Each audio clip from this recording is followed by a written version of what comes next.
Hi, this is Marcia, and today we're talking about some level up strategies to get you through the first part of the year.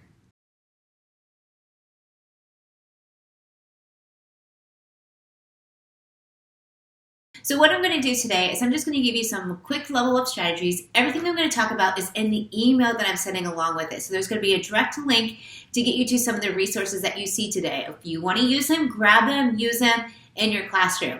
But I just want to give you some things that are useful and really help you push that next level as we continue to go through the blended learning process, especially in math, science, language arts, social studies, you name it. These resources are for you. All right. What I have in my hand is just an example of that checklist folder. I showcased this to you guys back in the summer, but I want to bring it back to you again because now's a real good time to go back and revisit.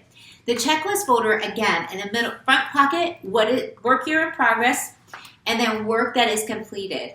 The reason why this is really important to revisit this again is because now you should be allowing students to move at their own pace.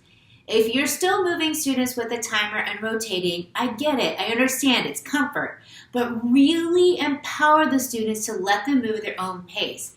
Having a checklist folder is an organizational skill that will really help those students to keep track of the material. Now, to hold value to the checklist folder, try to deploy data meetings.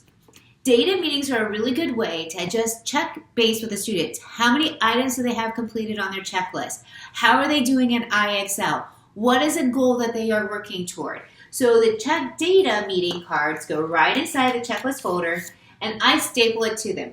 How many times do I do it? One is better than none, but I truly, honestly tell my teachers to try for at least one time a month, but maybe work towards every other week or every 3 weeks. But data meetings just really help keep the students on track. One of the things that I would add would be an IXL data tracker. And there are data trackers that I'm going to include right inside of this email that you can go in and use, download, to just put right inside of the student checklist folder. That way they're keeping track of the standards that they're working on.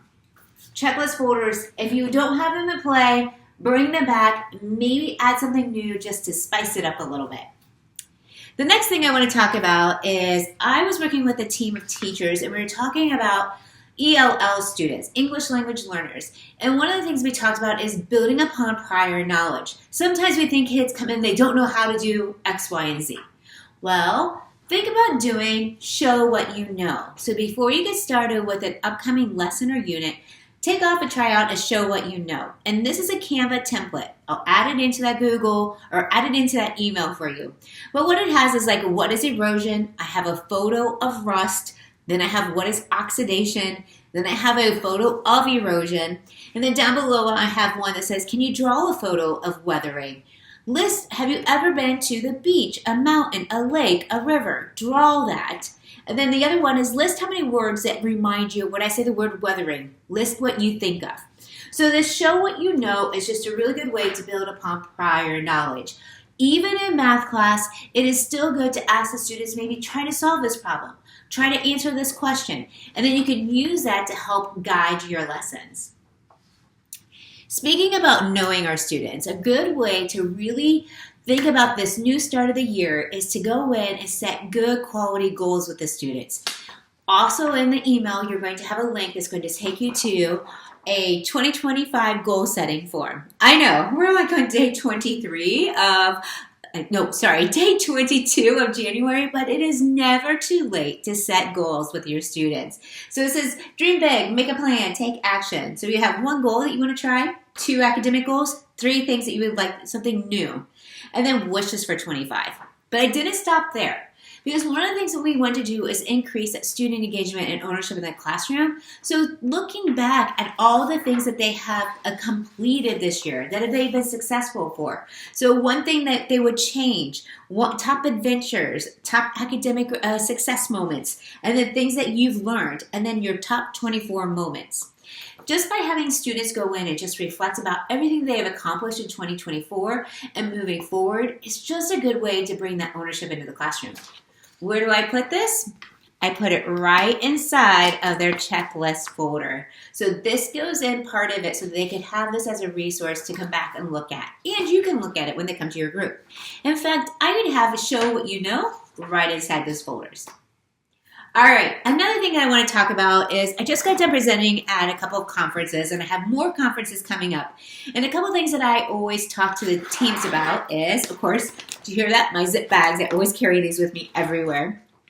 But I went in and I brought out the oldie but a goodie, and teachers were falling in love with this because it just helps. They're my studio expert tags, and I'm going to go into this. It says Independent Practice Studio. And we have I have laminated cards, but the cards will add right into that email too. You can go and make. And what I love is if I'm allowing the students to move at their own pace, that means they're no longer rotating. Assign a studio expert. That is somebody who's going to be in charge of helping out the other students. And when a student has a question, I'm like, nope. You'll ask the studio expert. They're going to be able to help you. So again, these little ones just light up. I love it because it lights up and it's super cute and fun and everybody can recognize and see them. But it's just a place for them to write in their names, who's a studio expert for the day. And then also you could give the students give their expert a rating, like a 5-star, a 3-star, 4-star. But if you already have studio experts in play, I found something on Amazon. Imagine that. Right? Shopping on Amazon, finding new things. And what it is this really cool wristband that goes along with studio experts. So if you don't want to do the lanyards and have the studio expert tags, look at these really cool, it kind of reminds me of like Taylor Swift. And it's nice because then the students can actually wear it and they can be recognized as that studio expert. And it's pretty easy to put on. Just not going to put it on for you right now, but it's pretty easy, snaps on, and just another fun thing to add to your classroom to engage the students in a different way. So studio experts can be really cool light up wristbands, bring your Taylor Swift out, and or it can be light up lanyards or anything that you can find that would actually just represent somebody in your classroom as being that expert. Okay, now one more thing I want to show you, because in the email I'm going to have a list of resources to help with differentiation. And I really want you to go in and look at those AI tools. Those AI tools are just the bomb to kind of help you with differentiating instruction for all students. So make sure you take a look at that as well.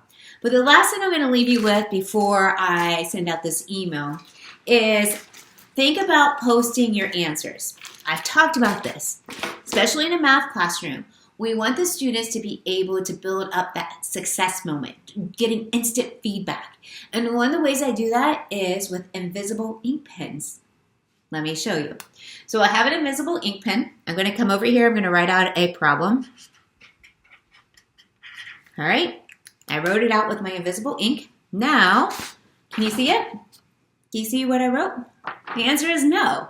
But with my invisible ink pen, the students now become detectives. Did they get that question right? And they come back and they can actually see 2 + 4 = 6. Invisible ink pens. What a great way. You can't see the answers, right? But once you have a magic pen, you can go in and see the answer. Ha! Who knew? Super fun invisible ink pens. One of those things just to really step it up a notch. All right. Please respond back to this email if you have questions. If you're looking for new checklist templates, look at this email. I have a new set of checklist templates that you might want to grab. But I also really want you to take time to look at the different links that I'm putting there. You can grab these resources. You can go in and look at different blog posts that I have talking about progression boards and checklists. And oh my gosh, you guys, you are getting a mega bomb of fun stuff to look at inside of this email link. So make sure you just go in and take a look. If you have any questions, email me. And again,